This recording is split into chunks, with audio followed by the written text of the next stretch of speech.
ओम शांति। 25 मार्च 2023 आज की साकार मुरली। बाबा कहते, मीठे बच्चे, ये वंडरफुल पाठशाला है जहाँ तुम्हें ज्ञान सागर पतित पावन बाप ज्ञान अमृत पिलाकर पावन बनाते हैं। ऐसी पाठशाला और कोई होती नहीं। प्रश्न, बाप की कौन सी एक राय स्वीकार करो? तो बाप हर पल तुम्हारा मददगार है। उत्तर, बाबा राय देते, बच्चे तुम जिन्न के मुआफिक मुझे याद करते रहो। खाते पीते चलते बुद्धि योग मेरे में लगाओ और सब तरफ से बुद्धि हटाते जाओ। तुम बाप और स्वर्ग को याद करने की सेवा करो। यही तुम्हारी मदद है। यह याद ही तुम्हें स्वर्ग का मालिक बनाएगी। यही सस्ता सौदा है। हिम्मत रखो तो बाबा हर पल तुम्हारा मददगार है। हिम्मते मर्दा मर्द दे खुदा। गीत मुझको सहारा देने वाले। ओम शांति। बाबा कहते, बच्चों ने गीत सुना। ये बच्चे बच्चे कहने वाला कौन है? जरूर बच्चा कहने वाला बाप ही है। यूं तो दुनिया भी जानती है कि बच्चे कहने वाला एक तो है परम पिता, जिसको परम आत्मा यानी परमात्मा कहा जाता है। तुम सब बच्चे हो। तुम बच्चे मनुष्य से देवता बनने के लिए इस पाठशाला में पढ़ते हो। तुम जानते हो कि हमको बेहद का बाप पढ़ाते हैं। वह बाप भी है तो टीचर भी है। माता पिता के बहुत बच्चे हैं। बच्चे तो बहुत वृद्धि को पाते जाएंगे। परमपिता परमात्मा बैठ पढ़ाते हैं। यह वंडर है ना। ऐसी वंडरफुल विचित्र पाठशाला दूसरी कोई होती नहीं। बच्चे जानते हैं ज्ञान सागर जो पतित पावन है, वही ज्ञान अमृत पिलाकर पावन बनाते हैं। गाते भी हैं, पतित पावन आओ। तो जरूर ये पतित दुनिया है और पावन दुनिया भी है। नई दुनिया नए घर को पावन कहेंगे। फिर वही घर पुराना होना ही है। तो बच्चे जानते हैं यह पुरानी दुनिया है। नई दुनिया थी, वहाँ बहुत सुख था। बच्चों ने गीत सुना। वे तो सिर्फ भक्ति मार्ग में गाते हैं। तुम तो अब प्रैक्टिकल में हो। भक्ति मार्ग के गीतों को हम ज्ञान में ले आते हैं। तुम बच्चे जानते हो बाप सभी को वापस लेने लिए आए हैं। पतित पावन है तो पावन बना कर ले जाएंगे। ऐसे ऐसे अपने से बातें करनी है। यह जरूर पतित दुनिया है। पावन देवताओं को व पावन सन्यासियों को पतित मनुष्य नमन करते हैं, परंतु पतित पावन बाप एक ही है। सभी उस पावन बनाने वाले को याद करते हैं, क्योंकि सारी दुनिया को दुख से लिबरेट करना ये बाप का ही काम है। दुख कौन देते हैं? विकार। विकारों का नाम क्या है? काम का भूत, क्रोध का भूत, अशुद्ध अहंकार का भूत। शरीर को भी भूत कहा जाता है, क्योंकि 5 भूतों तत्वों का बना हुआ शरीर है। आत्मा तो इनसे न्यारी है। एक शरीर छोड़ दूसरा लेती है। अब तुम बच्चे नई दुनिया भी देख रहे हो और उसके लिए पढ़ते हो। मनुष्य भी समझते हैं विनाश होना है, महाभारी लड़ाई लगनी है, परंतु फिर क्या होगा यह नहीं जानते, क्योंकि गीता के भगवान को द्वापर में ले गए हैं। राजयोग तो गीता के भगवान ने सिखलाया। श्री कृष्ण तो सिखला ना सके। गीता में श्री कृष्ण का नाम डाल उनको द्वापर में ले गए हैं। यह है मुझारा। हम तुम भी इस मुझारे में थे, अब निकल आए हैं। मनुष्य तो दुर्गति को पाए हुए हैं, हम अब ज्ञान से सद्गति दिन में जा रहे हैं। बाप कहते हैं मैं ज्ञान सागर हूँ और कोई भी ज्ञान दे न सके। ज्ञान सागर एक को ही कहा जाता है, फिर उनसे ज्ञान गंगाएं निकलती हैं।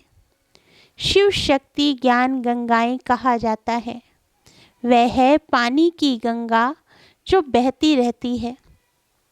ऐसे तो नहीं पानी की गंगा जहाँ चाहे वहाँ जा सकती है।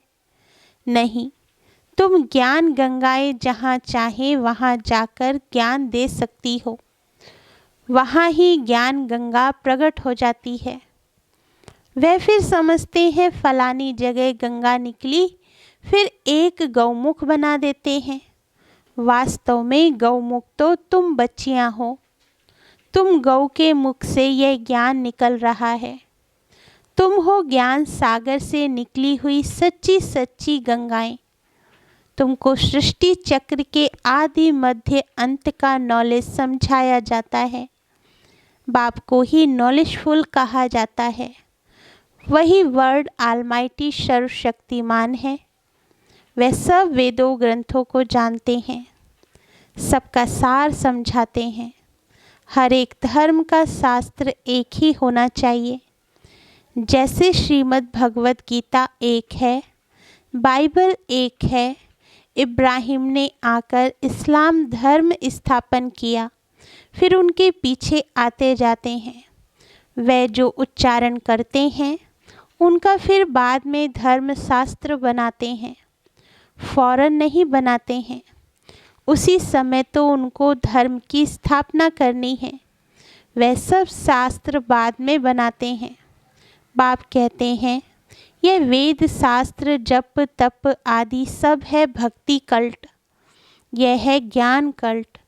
भक्ति की आयु अभी पूरी होती है, फिर बाप आकर ज्ञान दे पतितों को पावन बनाते हैं। अब तुम जानते हो अभी हम सो ब्राह्मण हैं, फिर हम सो देवता बनेंगे। 84 जन्मों का पूरा हिसाब किताब बुद्धि में है। अभी हम ब्रह्मा मुख वंशावली ब्राह्मण हैं। पहले हम शूद्र कुल के थे, अभी हम ब्राह्मण कुल के बने हैं। यह भी तुम ब्राह्मण ही जानते हो। देवी देवता धर्म वाले तो कोई है नहीं। हिंदू थोड़े ही जानते कि हम असुल देवी देवता कुल के थे। अभी हम शूद्र कुल के हैं। अपने धर्म को भूल धर्म भ्रष्ट कर्म भ्रष्ट कंगाल बन पड़े हैं। अभी बाप द्वारा तुम बच्चों ने हम सो सोहम का अर्थ समझा है। हम सो आत्मा परम धाम की रहवासी हैं। यहाँ आकर पाठ बजाते हैं। पहले पहले हम सतयुग में देवता कुल में आए, फिर वैश्य शूद्र कुल में आए, फिर जाएंगे देवता कुल में। तुम जानते हो कितने जन्म किस कुल में रहेंगे। बाकी बाबा एक एक जन्म का तो नहीं बैठ बताएंगे, नट सेल में बताते हैं। बीज और झाड़ को जानो। बस बाप बीज रूप है, हम कल्प वृक्ष के भांति हैं। हम परम धाम से आए हैं पाठ बजाने। सतयुग से लेकर चक्र लगाया, फिर और धर्म वाले फलाने फलाने समय पर आते हैं। फिर जब विनाश होता है तो सब आत्माएं वापस जाती हैं, फिर अपने अपने समय पर नंबरवार आती हैं धर्म स्थापन करने। ये सब राज तुम्हारी बुद्धि में है। बच्चे कहते हैं बाबा आप जो पढ़ाते हैं उससे हम स्वर्ग के मालिक बनते हैं। आप जैसा सुख और कोई नहीं दे सकते। मनुष्य मात्र तो सब अल्पकाल का सुख देने वाले हैं। वह तो जानवर भी देते हैं। मनुष्य का जीवन तो अमूल्य कहा जाता है। मनुष्य ही देवी देवता बन सकता है। मनुष्य विश्व का मालिक बन सकता है। बाबा, आपने जो सुख दिया है वह कोई भी दे नहीं सकता। बाबा, आप तो हमको विश्व का मालिक बनाते हो। आप विश्व के रचयिता हो। तुम तो सिर्फ बाप को याद करते हो, बस, और कोई हठयोग आदि की बात नहीं। तुम बाप के बने हो, जानते हो बाबा नए विश्व का रचयिता है। बाबा परम धाम से आए हैं। मोस्ट विलवेट बाप है। सब उनको याद करते हैं, भल कोई भी धर्म वाला होगा। ओ गॉड फादर, हे भगवान व अल्लाह जरूर कहते रहेंगे। बाप कहते हैं मैं सभी को सुख देकर जाता हूँ। तब भक्ति मार्ग में मुझे याद करते हैं। अभी फिर सुख देने आया हूँ। फिर आधा कल्प मुझे कोई भी याद नहीं करेंगे। वहाँ माया रहती नहीं जो दुख दे। तुम विश्व के मालिक देवी देवता बन जाते हो तो तुम बच्चों की दिल में रात दिन यह रहना चाहिए, बाबा आप हमको विश्व का मालिक बनाते हो। हम हकदार भी हैं। बाप नया विश्व स्वर्ग रचते हैं तो जरूर बच्चों को ही मालिक बनाएंगे ना। गॉड फादर हेवन रचते हैं तो फिर हम सब हेवन में क्यों नहीं हैं? सभी हेवन में हो तो हेल होवे नहीं। यह तो हार जीत सुख दुख का खेल है। नई दुनिया फिर पुरानी बनती है। नया कौन बनाते, पुराना कौन बनाते? ये सृष्टि चक्र कैसे फिरता है, यह बुद्धि में रहता है। सतयुग त्रेता में है सूर्यवंशी चंद्रवंशी, फिर द्वापर में और धर्म इमर्ज होते हैं। जो जिस प्रकार का कल्प पहले हुआ है वैसे ही फिर रिपीट होना है। बाबा कहते तुम बच्चे जानते हो अभी फिर से सतयुग स्टार्ट होने वाला है। पुरानी दुनिया खत्म हो, नई आने वाली है। मनुष्य समझते हैं ये दुनिया अजुन पुरानी होती ही रहेगी। बहुत समय पड़ा है। बाप कहते हैं तुम घोर अंधियारे में हो, विनाश सामने खड़ा है। मैं आ गया हूँ पतित दुनिया को पावन दुनिया बनाने। आगे तो कोई था नहीं। अभी ब्रह्मा मुख से संतान पैदा होते जाते हैं। प्रजापिता ब्रह्मा के जरूर अनेक बच्चे होंगे जो बैठ पड़ते हैं, जिनको फिर देवता बनना है, जो बाप से प्रतिज्ञा करते हैं, पवित्र बनते हैं और स्वदर्शन चक्रधारी बनते हैं। वही राज्य भाग्य लेंगे। सब तो नहीं लेंगे, बाकी सब अपना अपना हिसाब किताब चुकतू कर वापस जाएंगे। बाबा देवता धर्म की फिर से स्थापना कर रहे हैं और सभी धर्म विनाश होने हैं। महाभारी लड़ाई भी सामने खड़ी है। यह हिस्ट्री ज्योग्राफी का राज गीता का भगवान बैठ समझाते हैं। भगवान की महिमा अलग, श्री कृष्ण की महिमा अलग है। श्री कृष्ण को मनुष्य सृष्टि का बीज रूप वर्ड आलमाइटी अथॉरिटी नहीं कहेंगे। वर्ड आलमाइटी अथॉरिटी एक है। सूर्यवंशी की महिमा अलग है, चंद्रवंशी की महिमा अलग है, वैश्य और शूद्रवंशी की महिमा अलग है। हर एक की महिमा अपनी है।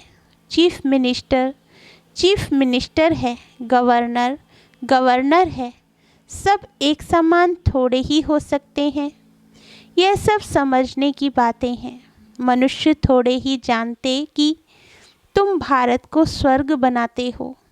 तुम अपने लिए राज्य स्थापन कर रहे हो। गुप्त रीति और नॉन वायलेंस से, ना काम कटारी की हिंसा, ना हाथ पांव चलाने की, ना गोली मारने की हिंसा। तुमको कोई हथियार आदि नहीं उठाना है। तुम ब्राह्मण जानते हो हम बाबा की मदद से कल्प पहले मुआफिक भारत को फिर से हीरे जैसा बना रहे हैं। यह है रूहानी सेवा। मनुष्य तो जिस्मानी सेवा करते हैं। हम बाबा की श्रीमत से श्रेष्ठ बन रहे हैं। बाकी सब मनुष्य मत से भ्रष्ट ही बनते जाते हैं। नीचे उतरना है जरूर। भक्ति भी पहले अव्यभिचारी होती है। वेरी गुड भक्ति। एक की ही पूजा करते, फिर सेकंड ग्रेड में देवताओं की करते, फिर तो कुत्ते बिल्ली पत्थर मिट्टी आदि 5 भूतों की भी भक्ति करने लग पड़ते हैं। उनको कहा जाता है व्यभिचारी भक्ति। अव्यभिचारी से व्यभिचारी बन पड़ते हैं। अब बाप तुमको अव्यभिचारी योग सिखलाते हैं। गृहस्थ व्यवहार में रहते खाते पीते सिर्फ बाप और वर्षे को याद करना है। मेहनत सारी इसमें है। भल अपने घर जाओ आओ, सिर्फ गुप्त रीति से बुद्धि से याद करो। मुख से राम राम अथवा शिवाय नमः कहने की भी दरकार नहीं। सिर्फ बाप को याद करो। बाबा है गुप्त ज्ञान का सागर। सारे इस सृष्टि चक्र का उनको पता है। उनको कहा जाता है परमात्मा। यह आत्मा है। इनको उस बाप से ज्ञान मिल रहा है। इन सब बातों को धारण कर और फिर कराना चाहिए। बेचारे रास्ता ढूंढते रहते हैं। जानते नहीं हैं, तुम जानते हो। शांति धाम है निर्वाण धाम, जहाँ से हम आत्माएं आती हैं। स्वर्ग है दुख धाम, नरक है दुख धाम मायापुरी। वह स्वर्ग विष्णुपुरी और यह नरक है रावणपुरी। बाप कहते हैं तुम सिर्फ बाप और वर्षे को याद करो बस। अगर बीच में बुद्धि और तरफ चली जाती है तो उनको हटाओ। खाते पीते चलते सिर्फ मुझ बाप को याद करो। बहुत सहज है, समझो। विलायत में कोई रहता है, उनकी मेम साहेब हिंदुस्तान में है, तो दूर रहते भी उसकी याद बुद्धि में रहेगी ना। हम भी कितने दूर हैं, परंतु बुद्धि से बाप को याद करना है, जिससे बहुत सुख मिलता है और सबसे तो दुख मिलता है। मनुष्य को कभी भी सदा सुख नहीं दे सकता। बाप कहते हैं जिन्न के मुआफिक याद करते रहो। बस बाप और स्वर्ग को याद करो। यही हमारी सेवा करो। हम तुम्हारी सेवा करते हैं याद कराने की। तुम फिर याद करने की सेवा करो। यह राय अंगीकार स्वीकार करो। यही तुम्हारी मदद है। हिम्मते मर्दा मददे खुदा। यह याद ही तुमको स्वर्ग का मालिक बनाएगी। कितना सस्ता सौदा है। वो गुरु लोग तो बहुत धक्के खिलाते हैं। एक ही सतगुरु जब आते हैं तो फिर कोई गुरु करने की दरकार नहीं रहती है। गुरु पना ही निकल जाता है। सभी सदगति को पा लेते हैं। एक सदगुरु के आने से फिर अनेक गुरु करने की रस्म रिवाज आधा कल्प के लिए निकल जाती है। फिर भक्ति मार्ग में वह रस्म चलती है। सतयुग में गुरु कोई होता नहीं। वहाँ अकाले मृत्यु कभी होता नहीं। हेल्थ वेल्थ और हैप्पीनेस 21 जन्मों के लिए मिलती है। ऐसे और कोई दे ना सके। तुमको बाप द्वारा ही हेल्थ वेल्थ और हैप्पीनेस मिलती है। बाकी सब निर्वाण धाम चले जाते हैं। अच्छा, मीठे मीठे सिकिल दे स्वदर्शन चक्रधारी बच्चों प्रति माता पिता बाप दादा का याद प्यार और गुड मॉर्निंग। रूहानी बाप की रूहानी बच्चों को नमस्ते। धारणा के लिए मुख्य सार। फर्स्ट पॉइंट, श्रीमत पर भारत को हीरे जैसा बनाने की रूहानी सेवा करनी है। गुप्त रीति से बाप को याद कर श्रेष्ठ बनना है। सेकंड पॉइंट, अपने आप से बातें करनी है, रूह रिहान करना है। बाबा आपने जो सुख दिया वह कोई दे नहीं सकता। बाबा आपकी पढ़ाई से हम विश्व का मालिक बनते हैं। आप नई सृष्टि रचते हो, उसके हम हकदार हैं। वरदान। भ्रक्ति की कुटिया में बैठ अंतर्मुखता का रस लेने वाले सच्चे तपस्वी मूर्त भव। वरदान का सार। जो बच्चे अपने बोल पर कंट्रोल कर एनर्जी और समय जमा कर लेते हैं, उन्हें स्वतः अंतर्मुखता के रस का अनुभव होता है। अंतर्मुखता का रस और बोलचाल का रस, इसमें रात दिन का अंतर है। अंतर्मुखी सदा भक्ति की कुटिया में तपस्वी मूर्त का अनुभव करता है। वो व्यर्थ संकल्पों से मन का मौन और व्यर्थ बोल से मुख का मौन रखता है। इसलिए अंतर्मुखता के रस की अलौकिक अनुभूति होती है। स्लोगन। राजयुक्त बन हर परिस्थिति में राजी रहने वाले ही ज्ञानी तू आत्मा है। अच्छा, ओम शांति मीठे बाबा।